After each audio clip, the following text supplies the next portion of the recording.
La TVT au cœur de l'information.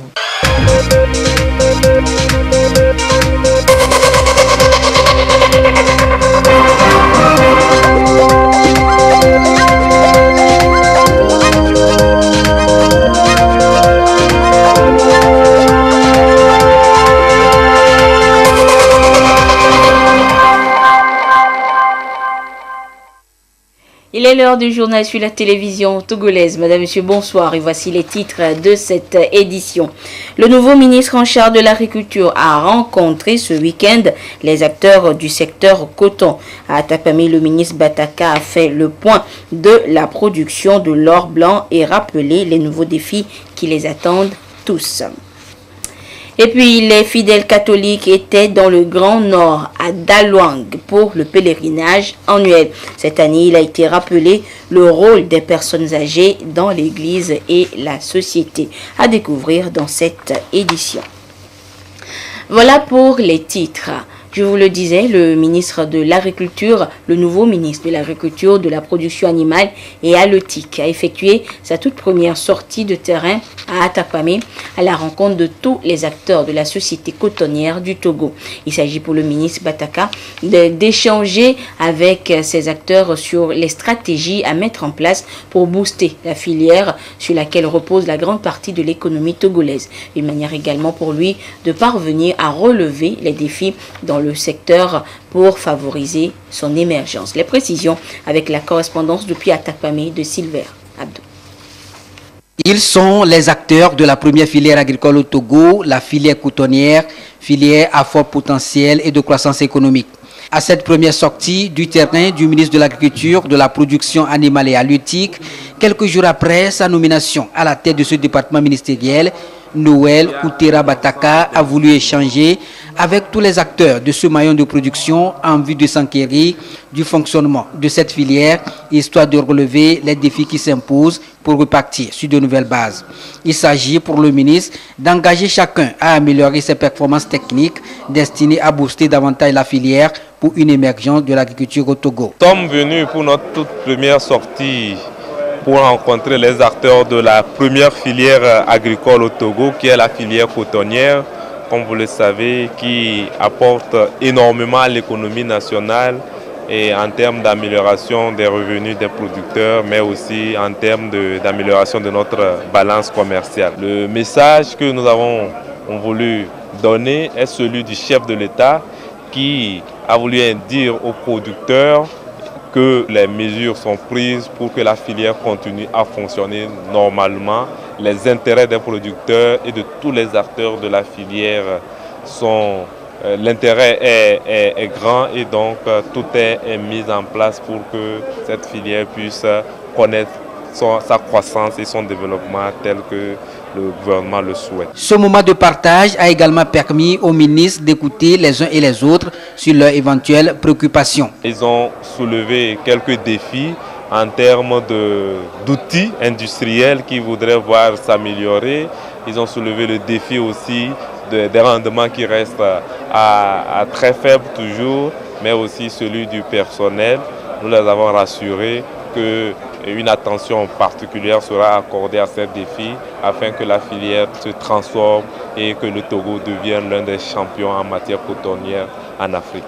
Pour la campagne 2018-2019, la nouvelle société cotonnière du Togo NSCT a atteint une production de 127 000 tonnes et envisage pour la campagne 2019-2020 une production de plus de 150 000 tonnes afin d'atteindre les 200 000 tonnes à l'horizon 2022. Et au moment où la filière traverse les turbulences, le ministre a profité de l'occasion pour en appeler chacun au centre de responsabilité destiné à veiller au mieux à la qualité de la gouvernance dans le secteur pour une meilleure performance de la filière coton au Togo. Agriculture toujours et cette fois à Kara, le projet de développement de la production rizicole dans la région expérimente une technique de fabrication de fertilisants agricoles.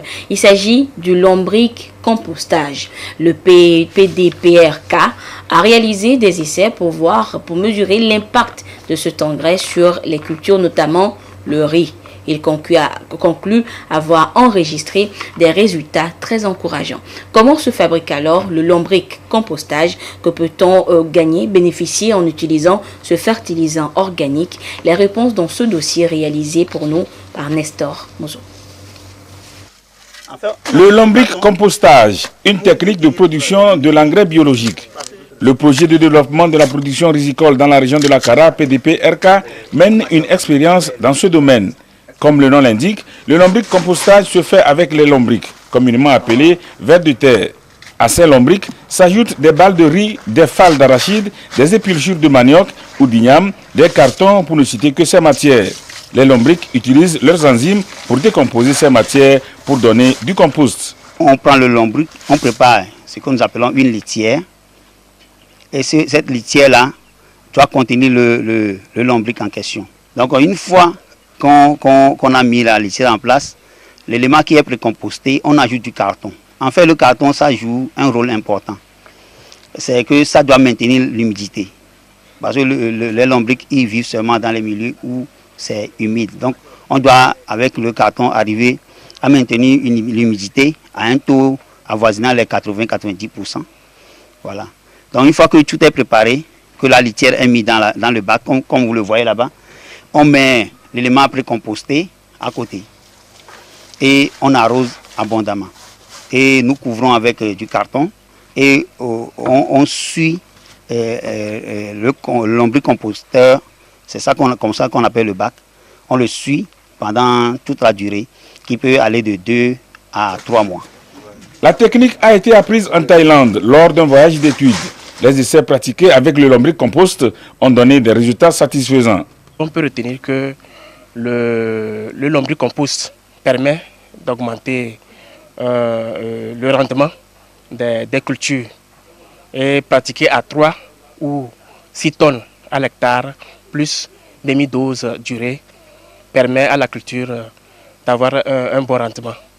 Et tel est l'objectif de notre expérimentation, diminuer la quantité d'amendement en engrais chimiques.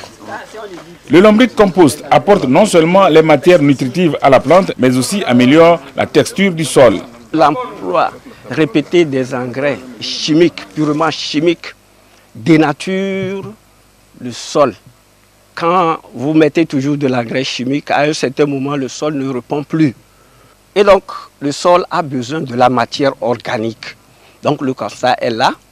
Et disons que pour améliorer la structure du sol, sommairement, au vu des résultats, disons que le lombric compostage a donné quand même des résultats probants et que nous proposons l'année prochaine d'amener ça en milieu paysan pour essayer de travailler ensemble avec les producteurs. La phase de vulgarisation va nécessiter la lombriculture, ce qui va permettre au PDP-RK de multiplier les lombrics afin d'avoir une certaine quantité qui devra être mise à la disposition des paysans pour qu'ils puissent réaliser eux-mêmes le lombric compost. Les responsables de l'association Femmes d'Action ont réuni hier à Lomé les jeunes filles lycéennes pour les entretenir sur les questions liées à la sexualité. Connaît ton corps? La préservation des grossesses précoces et avortements étaient des thèmes abordés. Il s'agit pour cette association d'amener les jeunes filles à s'inspirer des exemples de leurs aînés pour exceller dans leurs études et devenir plus tard des leaders. Rachel Aokou pour les précisions. Des femmes d'influence dans leur rôle de mère de famille. Elles sont ici non pas pour prendre des décisions ou donner des ordres, mais échanger avec leurs filles sur les questions liées à la sexualité. Les sujets souvent considérés comme tabous sont évoqués, notamment les rapports sexuels, le cycle menstruel et surtout les grossesses précoces et leurs méfaits dans la vie de la jeune fille. Par rapport aux grossesses précoces, moi je vois que la jeune fille en milieu scolaire doit s'abstenir pour ne pas tomber dans les grossesses précoces qui pouvaient d'une autre ou d'autre part empêcher le progrès de son destin. Plus de 200 jeunes filles des lycées de Février et du collège protestant d'Agbalépé-Dogan ont été mobilisées pour l'occasion. Les femmes d'action veulent éveiller chez ces jeunes filles le goût des études afin de devenir des femmes leaders demain. nous avons voulu rencontrer ces lycéennes avec une équipe complète, une équipe de médecins, une équipe de sociologues, pour leur dire que dans la vie, chaque chose a son temps. Et à leur âge actuellement, on leur demande d'aller à l'école, de préparer leur avenir. Évidemment, il y a des accidents qui peuvent arriver. Mais quand ces accidents arrivent, il faut savoir les gérer aussi. Il faudrait que nos filles sachent que sortir n'importe comment avec un garçon peut amener à perdre sa vie. Nous sommes en train de redresser l'éducation de ces filles et de les amener à terminer leur scolarité en beauté pour que demain, la femme togolaise puisse toujours garder son honneur. L'association Femmes d'Action est composée de femmes ministres, députés, docteurs, magistrats, bref, des femmes cadres. Elle intervient depuis 2003 dans le domaine de la promotion des droits des enfants et des femmes. Et pour marquer cette sortie, un film portant sur les méfaits de l'avortement a été projeté, suivi de la distribution du tome 2 de l'ouvrage « Condamné à ne jamais naître » du Togolais Moïse Inandjo. Les enfants de la rue vulnérables et domiciliés malheureusement à la plage de Lomé subissent souvent le vol et le détournement de leurs petits avoirs de travaux de rue. Et parmi ces êtres en proie à la souffrance, l'on retrouve des orphelins, des enfants abandonnés, entre autres. Pour soulager leurs différentes peines, Point Espoir, à travers Terre des Hommes, œuvre pour leur réhabilitation, raison de la mise en place du projet Sava. À la découverte du projet Sava dans ce dossier réalisé par Albertine Yaki. Comme à la recherche d'un trésor caché, tout le long de la plage de Lomé abrite de nombreux enfants migrants et de rue des deux sexes. Ces enfants viennent de la sous-région, notamment du Ghana, du Bénin, du Mali et de certaines localités du Togo. Pourquoi et comment ont-ils découvert et choisi cet espace de croisade? En quel sens cette rencontre a pu être possible? Quel type de communication ces enfants utilisent pour que leur relation soit nouée? Autant de questions qui nous renvoient à leur survie pour laquelle ils exercent de petits travaux de rue dont les gains sont volés, détournés par des individus, des inconnus qui entendent veiller à leur protection. Je viens du Bénin, je souffre. Maltraité, je suis parti à Komé. De là, on m'a amené dans un orphelinat, puis enfin à la plage de Lomé. Je suis venu seul à Lomé. Ma mère est au Ghana. Mon père vit à Lomé, il est percussionniste. Je suis Aoussa, je vends à manger avec ma grand-mère maternelle. Elle me paie 500 par jour et elle cotise en même temps à la tontine. Pour mes besoins, elle me donne quelques sous après retrait à la tontine. Nous lavons les motos et nettoyons les chaises. Nous gagnons 500 francs. Nous nous servons une partie et épargnons auprès des gens. Nous venons d'être informés que EcoBank veut nous aider. La banque nous demande d'épargner dans son institution pour bénéficier de formation. Suite à la mort de ma mère, j'ai été abandonné et je me suis retrouvé à la plage avec d'autres enfants de mon âge. Je travaille au grand marché de Lomé et je gagne 500 francs. J'ai remis 35 000 francs à une dame qui s'est enfuie avec. L'initiative de EcoBank nous réjouit. Nous serons soutenus. Le point espoir des enfants à Aflao assure leur regroupement. Il est un espace d'accueil, d'écoute, d'assistance et d'orientation à la scolarisation et à la formation. Nous travaillons avec les enfants de la rue et les enfants migrants. Nous accueillons ces enfants par le lien de la détection de ces enfants à la plage, au marché, au niveau de la frontière. Une fois ces enfants arrivés au niveau du point espoir, ils sont écoutés, entretenus et de là, nous essayons de retracer la situation que vit cet enfant en travaillant dans la rue ou suit son chemin lors de sa migration. Ces enfants arrivés au niveau du point espoir, on leur offre des activités psychosociales, des jeux, des dessins. À travers ces activités, l'objectif principal est de recueillir des informations auprès de ces enfants-là pour pouvoir retracer leur situation et voir dans quelle mesure référer ces enfants en collaboration avec le partenaire et bénéficiaire AEJT. SAVA, projet destiné aux enfants de rue, la sécurisation d'une économie sûre permettra d'éviter le recours à des systèmes informels d'épargne. Pour donc accompagner ces enfants à l'autonomisation financière, une formation orientée vers la micro-épargne est donnée par les animateurs et enfants co-animateurs sur la méthode de recherche action participative.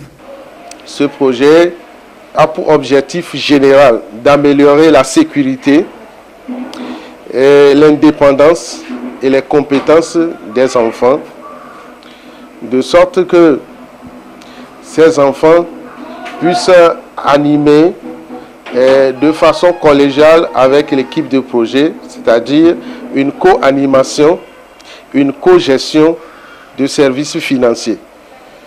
Et spécifiquement, il s'agira d'établir un réseau d'épargne entre les points espoir et les sous-agents de confiance, de sorte que les enfants puissent trouver solution à leurs besoins. Réduire considérablement de nombreux cas des enfants migrants et de rue, les acteurs du projet SAVA ont mobilisé des animateurs et enfants chercheurs sur la méthode de recherche participative. Ceci en vue d'obtenir à la base des informations collectées auprès des enfants bénéficiaires dans le but de garantir le succès du projet. Et parlons toujours des enfants vulnérables. Comme chaque année, l'ONG Appel et Orientation à l'Islam et de Bienfaisance était aux côtés des orphelins ce dimanche. 1 millier d'orphelins venus d'Atakpamé, Palimé et Lomé ont bénéficié d'allocations de bourses et d'aides financières de la part de l'ONG. L'objectif est de recadrer ces enfants orphelins et vulnérables afin de leur garantir un meilleur avenir. Aïcha Ziebo, Ramdan Bassina. L'ONG Appel à l'orientation à l'islam et à la bienfaisance AOIB octroie chaque année, et ce depuis 2003, des bourses et soutiens matériels à ses pensionnaires. Et pour le compte de l'année 2018, 2112 orphelins sur toute l'étendue du territoire sont pris en charge, dont 1080 qui reçoivent ce jour une bourse de 250 000 francs CFA chacun et des pagnes qui viennent d'Atakpamé, Palimé et Lomé. Notre structure pense qu'il est du devoir de tous d'apporter chacun son soutien aux orphelins. Nous ne faisons pas de distinction de religion ni de sexe. Nous allons poursuivre cette œuvre pour le bien des familles qui nous ont confié leurs enfants, qui sont l'avenir de demain. Grâce aussi au soutien du gouvernement à travers le ministère de l'Action sociale, cette structure étend ses actions à l'intérieur du pays. Ce ministère inclut dans ses projets le soutien aux enfants vulnérables. Cette ONG participe à la prise en charge d'une partie des groupes cibles qui sont confiés au ministère, et c'est pour cette raison que le ministère a de bonnes raisons d'accompagner sur le plan technique, d'accompagner sur le plan moral et d'accompagner sur le plan politique cette ONG. Le ministre en charge de la communication présent à cette cérémonie a salué l'excellence des relations qui existent entre le Togo et les pays frères qui soutiennent cette ONG et a insisté sur la nécessité de préserver les acquis de paix nécessaires pour tout développement. Exprimer notre reconnaissance aux responsables de ces pays qui sont des pays donateurs. Et si ces pays continuent par lui faire confiance, c'est parce que ces pays ont déjà eu la preuve que les destinataires de ces aides, notamment les orphelins et ceux qui sont dans la misère, sont les vrais bénéficiaires. Et nous sommes persuadés que parmi ces orphelins, un jour, c'est certains d'entre eux qui prendront la parole en qualité de ministres, en qualité de directeurs généraux. Nous les encourageons à avoir une collaboration avec le ministère de l'Action sociale. C'est à partir de cette collaboration-là que l'ONG pourra travailler dans de bonnes conditions avec le gouvernement. La prise en charge des 2112 orphelins est évaluée à plus de 800 millions de francs CFA. C'est dire que l'islam, religion de paix, accorde aussi une attention particulière aux démunis et aux orphelins. Dans le cadre de la lutte contre le changement climatique, l'Union européenne accompagne les pays en développement, dont le Togo. Et parlons justement de notre pays, c'est à travers le PALCC. Entendez, programme d'appui à la lutte contre les changements climatiques. Et en septembre dernier, une signature de convention est intervenue entre l'Union européenne, le ministère en charge de l'environnement et des ONG impliquées dans ce programme. La phase des activités sur le terrain est sur le point de commencer et déjà les activités préparatoires dans ce reportage signé Nestor Mozo. Depuis 11 ans, l'Union européenne a pris des mesures visant à intégrer pleinement la problématique de la lutte contre le changement climatique à ses programmes d'aide au développement. Dans cet esprit, l'UE a mis en place l'Alliance mondiale contre le changement climatique. La M2C est une initiative qui a pour objectif de renforcer le dialogue, l'échange d'expériences et la coopération avec les pays en développement les plus vulnérables, particulièrement les pays les moins avancés et les petits États insulaires en développement. C'est dans ce contexte que le Togo a obtenu un financement à travers le PALCC, programme d'appui à la lutte contre le changement climatique, programme qui va appuyer la poursuite du processus permettant l'appropriation de la thématique changement climatique par les décideurs et les communautés en vue de la mise en œuvre des activités d'atténuation des effets de ce changement climatique. C'est ce qui a amené l'unité de gestion du PALCC à effectuer une tournée dans les chefs-lieux de région pour lancer les activités prévues. En avril 2018, on était déjà passé pour le lancement de ce programme. Et près de 70% des ressources de ce programme sont destinées aux ONG. Et les ONG qui doivent venir donc appuyer les communautés à la base. Donc c'est dans le cadre, une fois que ce financement a été effectif au niveau des ONG, il était nécessaire de venir maintenant sur le terrain vers les communautés, vers les populations locales, pour leur expliquer ce que ces ONG-là doivent mener comme action, pour faciliter donc la collaboration entre les communautés et les ONG et surtout pour que les communautés soient capables, avec l'appui des services techniques, de suivre réellement la mise en œuvre de ces activités sur le terrain et faciliter alors le suivi de tout ce programme. Les principales actions des ONG, c'est les actions de gestion durable des forêts, des terres, les actions d'efficacité énergétique à travers la diffusion des foyers améliorés, la formation des formes carbonisatrices et le renforcement des capacités à travers les sensibilisations et les formations des organisations locales en matière de lutte contre les changements climatiques. 6 projets ont été retenus pour être mis en œuvre par 5 ONG sur une période de 5 ans. Il s'agit de Agronomes et Vétérinaires sans frontières, ODIAE, AJA, Agaïb Central et Entrepreneurs du Monde. Ces ONG et le ministère en charge de l'environnement ont obtenu une subvention de l'Union européenne de 10 millions d'euros, soit 6,5 milliards de francs CFA. Et nous poursuivons avec cette visite d'Emmanuel Macron en Égypte. Visite stratégique pour le président français qui a rencontré son homologue égyptien Abdel Fattah al-Sisi. Une trentaine d'accords ont été signés entre les deux pays dans divers domaines, notamment la santé, les énergies renouvelables ou encore les transports et la culture. L'Égypte est aujourd'hui un partenaire privilégié de la France et le pays des pharaons joue également un rôle de médiateur dans le conflit interpalestinien. Mais plusieurs observateurs évoquent d'autres raisons de ce rapprochement entre Paris et le Caire. Alors, quels sont les enjeux de cette visite d'Emmanuel Macron en Égypte? C'est le dossier géopolitique de cette édition. Il est signé Augustin Kossi. Une visite officielle du président de la République française Emmanuel Macron en Égypte pour renforcer la coopération stratégique entre les deux pays. Les relations entre Paris et le Caire étant fondées sur des liens historiques, le pays des pharaons représente un allié sûr pour la France au Moyen-Orient. Ces 2 dernières années, les rencontres bilatérales se sont multipliées entre les chefs d'État des deux pays, alors que la France considère l'Égypte comme un pôle de stabilité dans la région. Pour l'Élysée, l'Égypte est un pays de 300 millions d'habitants, absolument essentiel pour la sécurité et la stabilité du Moyen-Orient et de l'Europe. La rencontre entre les deux présidents a permis d'aborder des dossiers centraux de la défense et de la sécurité qui portent sur la lutte contre le terrorisme ou encore sur la Libye et la Syrie. Également des questions économiques, des accords et des contrats dans le domaine des transports, des énergies renouvelables et de la santé. En matière d'armement, l'Égypte se classe au 3e rang mondial des pays importateurs entre 2013 et 2017. La France, son premier fournisseur et 11e partenaire économique de l'Égypte. Ces contrats soulèvent interrogations et débats quant au respect des droits de l'homme. Destiné à lutter contre le terrorisme dans la région, l'armement à en croire les organisations de défense des droits de l'homme est utilisé à d'autres fins. Elles font pression sur la France, exigeant des comptes sur sa proximité avec l'Égypte. Paris a promis un dialogue de vérité avec le Caire et Al-Sisi, un échange respectueux mais franc, sans interventionnisme ni leçon.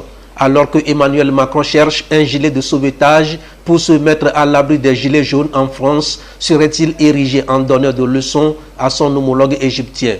Aujourd'hui, poussé par les ONG et l'opinion publique, le chef d'État français dit vouloir mettre clairement sur la table les sujets sensibles. Les enjeux de cette visite pourrait prendre également une tournure stratégique pour la France et sa politique en Afrique puisque l'Égypte prend la tête de l'Union africaine en succédant au Rwanda. En tout cas, chaque État étant souverain, l'on ne pourra imposer à tous la même société et un seul chemin à suivre, même s'il existe une méthodologie idéale pour la bonne gouvernance et l'état de droit. Retour en page nationale et direction Kara, ou l'université de Kara, où les étudiants en année de master en planification de développement viennent de bénéficier de matériel informatique pour leur recherche, un appui qui leur est apporté par le programme des Nations Unies pour le développement PNUD. Depuis Kara, la correspondance de Nestor Monzo. En vue de permettre aux administrations publiques et aux collectivités locales de disposer des cadres compétents en planification de développement, l'Université de Kara a procédé à l'ouverture d'un master professionnel dans cette spécialité. Les cours ont démarré il y a 3 mois, mais les étudiants éprouvent des difficultés par rapport à la pratique qui nécessite l'outil informatique. Ce problème est résolu avec le don que le programme des Nations Unies pour le développement vient de leur faire. Le PNUD a mis à leur disposition 60 ordinateurs de bureau et 35 ordinateurs portables munis de leurs accessoires, le tout pour une valeur de 59 millions de francs CFA. Dès que la formation a été pensée, nous avions vu les partenaires qui pouvaient nous aider. Parce que l'offre de formation telle qu'elle a été conçue avait beaucoup de cours pratiques. N'oubliez pas, c'est un master professionnel. Donc le côté pratique est très important. Et le côté pratique aujourd'hui ne peut pas se faire sans la numérisation, sans la digitalisation. C'est pour cela que dès le départ, nous avions tout fait pour contacter des partenaires qui pouvaient mettre à la disposition de nos apprenants l'outil informatique. Les bénéficiaires mesurent la portée du don qui vient de leur être fait. Ce matériel informatique que nous venons de recevoir vient à point nommé nous permettre de travailler dans des conditions idoines pour acquérir les compétences nécessaires pour accompagner le pays dans le processus de la planification. Nous pensons que ces ordinateurs que nous venons de recevoir, si nous étions des producteurs agricoles, je ne dirais pas que c'est des roues qu'on nous a données, mais plutôt des tracteurs. Parce que ce sont des outils qui sont déjà équipés des logiciels dont nous avons besoin pour la formation en planification. Ce matériel nous permettra d'apporter notre pierre à l'édifice en matière de planification territoriale, également de planification sectorielle, parce que les différents secteurs économiques ont besoin des professionnels en planification. Le président de l'Université de Kara, le professeur Komla Sanda, a exprimé sa gratitude au PNUD qui a permis l'acquisition de ce matériel et à tous les partenaires qui ont contribué à l'ouverture de la filière en planification de développement. Aussi a-t-il rassuré les étudiants de l'entière disponibilité de l'institution à leur apporter le nécessaire pour leur faciliter les cours. Religion à présent avec la région ecclésiastique du nord de l'église évangélique presbytérienne du Togo qui connaît un changement à sa tête. Un nouvel inspecteur vient d'être nommé, Sylvain Petaniale, c'est son nom. Il a été installé dans ses fonctions lors d'un culte spécial à la paroisse Kara-Ville. Nestor Mozo pour des comptes rendus. L'église évangélique presbytérienne du Togo est organisée en région ecclésiastique. Elle en compte 6. Celle qui va de Bafula à Saint-Cassé est la région ecclésiastique du Nord. Un changement s'est opéré dans cette région depuis le 1er septembre 2018. Le conseil synodal a nommé le pasteur Sylvain Essemare Patanyale comme nouvel inspecteur. Cet événement est célébré par ce culte à la paroisse de Caraville par les fidèles et les sommités de l'église. Avant l'entrée en fonction du nouvel inspecteur, il lui a été rappelé ce qui est attendu de lui. Tu seras le représentant de l'administration centrale de l'église dans ta région ecclésiastique et partout où besoin sera. Tu seras également le médiateur entre les communautés de fidèles des pasteurs et catéchistes à travers le règlement des conflits que tu feras, fait de sorte que les fidèles de ta région retrouvent en toi l'image d'un bon père et du bon berger. Une étole a été portée au nouvel inspecteur. Elle constitue le symbole de son engagement pour l'Église. L'élu qui a conscience de l'immensité de la responsabilité qui lui est confiée. La tâche d'inspecteur ecclésiastique n'est pas du tout facile. Nous serons appelés parfois à négliger notre propre famille au profit des autres. Nous ne nous permettons pas ici de faire un discours programme. Nous n'allons pas dire nous allons faire ceci, nous allons faire cela, nous allons faire cela. Peut-être que certains l'attendent. Nous n'allons pas pouvoir nous prononcer dans ce sens. Nous nous contentons bien de nous confier seulement entièrement entre les mains de Dieu. Dieu qui nous a accordé cette grâce imméritée d'être appelé inspecteur ecclésiastique, c'est lui qui nous aidera à travailler pour sa gloire dans le respect de sa parole, de la Constitution et de l'identité de notre Église. Que le Seigneur soit et demeure notre lumière. Le nouvel inspecteur est né le 31 décembre 1974 à Farangden dans la préfecture de l'Abina. Il est titulaire d'une licence en théologie. Il remplace le pasteur Komla Assi, appelé à d'autres fonctions à Lomé. La région ecclésiastique du nord de l'église évangélique presbytérienne du Togo compte 13 districts avec 53 paroisses dirigées par 17 pasteurs. Et voilà, c'est sur ce chant de louange que se referme cette édition. Merci de votre fidélité à la télévision togolaise. Excellente suite de nos programmes. Au revoir.